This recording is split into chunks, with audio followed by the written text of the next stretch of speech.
Anak menjerit-jerit, asap panas membakar, lahar dan debu menyapu bersih. Ini bukan hukuman, tapi hanya isyarat agar kita banyak berbenah.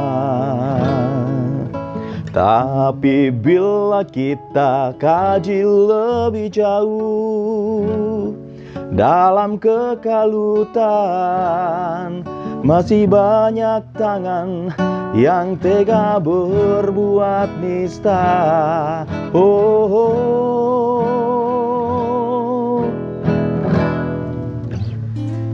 Jumpa lagi saudaraku dalam Renungan Harian GKI Kuitang.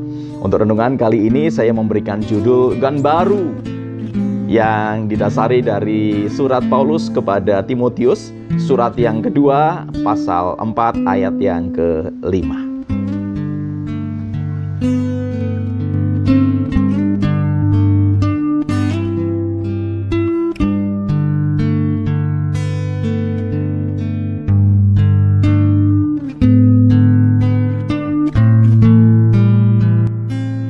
Lagu di awal ketika tadi saya menyanyikan sebuah lagu dari Ebit GAD yang biasanya dipakai untuk mengiringi tayangan-tayangan televisi yang meliput tentang musibah bencana alam. Nah, lagu itu bagus, tetapi terus terang ketika lagu itu dipakai untuk mengiringi soal liputan bencana alam, maka hati ini terbawa untuk menjadi sedih. Hati ini terbawa untuk menjadi tidak bersemangat, bahkan seolah-olah terlarut di dalam kesedihan dan duka bencana itu. Sekali lagi, lagu itu bagus, tetapi jikalau dipakai untuk mengiringi liputan tentang bencana, rasanya jadi membawa kita untuk larut dalam duka. Nah, sekarang saya ingin mengajak kita untuk melihat salah satu filosofi dari Jepang yang seringkali dipakai ketika menghadapi persoalan, ketika menghadapi masalah, yaitu Ganbaru. Nah, Ganbaru ini kalau diartikan atau memiliki sebuah makna yang menarik, yaitu berjuang mati-matian sampai titik darah penghabisan. Jadi Ganbaru ini bukan cuma sekedar berjuang, artinya melakukan sesuatu, tetapi memiliki sebuah nilai, yaitu mengusahakan sungguh-sungguh, mengupayakan dengan serius. Bahkan jangan pasrah terhadap keadaan, mengubah keadaan. Nah, nampaknya filosofi Ganbaru ini, saudaraku, yang kemudian menampakkan bagaimana Jepang bangkit setelah Hiroshima Nagasaki dibom atom. Bagaimana juga beberapa saat yang lalu Jepang langsung bangkit setelah terjadi gempa yang kemudian menggoncang juga reaktor nuklir di Fukushima. Gambar. Sifat Ganbaru ini menurut saya mestinya bukan hanya dimiliki oleh orang-orang Jepang, tetapi harus dihidupi juga dalam kehidupan kita, khususnya sebagai orang-orang Kristen. Betapa tidak, pandemi belum berlalu. Ya, di beberapa tempat kita melihat terjadi bencana, ada banjir, ada tanah longsor, ada gempa bumi, ada gunung meletus, dan lain sebagainya. Tentu kalau kita hanya terfokus pada bencana itu, maka rasanya kita juga akan larut dalam duka, larut dalam kekecewaan, larut dalam keputusasaan. Tetapi dengan semangat berjuang, rasanya itu yang harus dimiliki oleh setiap kita. Bahkan di dalam iman pun sebagai anak-anak Tuhan, di dalam apa yang kita percayai sebagai orang-orang Kristen, sifat berjuang itu sebenarnya diajarkan sungguh. Ya.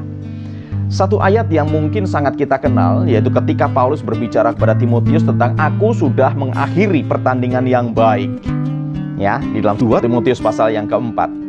Sekarang pertanyaannya adalah apakah Paulus ini bisa menyelesaikan pertandingan dengan baik secara otomatis?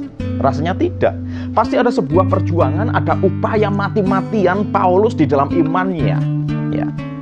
Makanya saudaraku, di 2 Timotius pasal yang keempat ayat yang kelima, Paulus mengingatkan lagi, tetapi kuasailah dirimu dalam segala hal, sabarlah menderita, lakukanlah pekerjaan pemberita Injil, dan tunaikanlah tugas pelayananmu. Jadi ada upaya perjuangan yang Paulus lakukan, upayakan supaya sampai ke garis akhir pertandingan yang baik. Menguasai diri dalam segala hal. Artinya jangan mudah panik, jangan mudah gentar, jangan mudah takut, tapi kuasai diri. Ketika engkau menguasai diri, maka kamu dapat memandang masalah secara tepat. Sabar menderita. Penderitaan tampaknya menjadi bagian kehidupan manusia sepanjang dia masih hidup di dunia. Kadangkala dia menghadapi penderitaan. Sabar menghadapi derita, bukan putus asa, bukan menyerah. Di samping itu kemudian tetap lakukan pekerjaanmu. Kalau kita orang-orang percaya, lakukan pekerjaanmu, yaitu pemberitaan Injil. Dan yang terakhir, tunaikan tugas pelayananmu. Jangan pernah kita lupa untuk melakukan pelayanan kita. Ketika 4 hal ini dilakukan, saudaraku, rasanya gambaru ini akan hidup di dalam kehidupan kita sebagai orang-orang percaya. Sehingga menghadapi tantangan hidup, menghadapi pandemi, bahkan juga berbagai macam persoalan, ya, kita tetap bisa melakukan tugas pelayanan kita. Kita tetap bisa untuk melakukan panggilan Injil kita. Melakukan juga tugas-tugas yang bisa kita lakukan. Menguasai diri dalam segala hal dan juga sabar menderita. Berjuanglah mati-matian sampai titik darah penghabisan. Gambaru. Selamat berjuang, gambaru. Tuhan Yesus memberkati. Salam guru dan keluarga.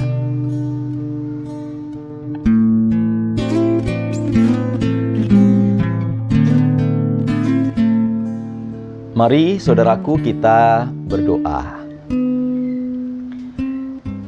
Tuhan Allah Bapa kami bersyukur Tuhan mengingatkan kami agar kami terus melakukan perjuangan kami sampai dengan tunai, sampai dengan akhir.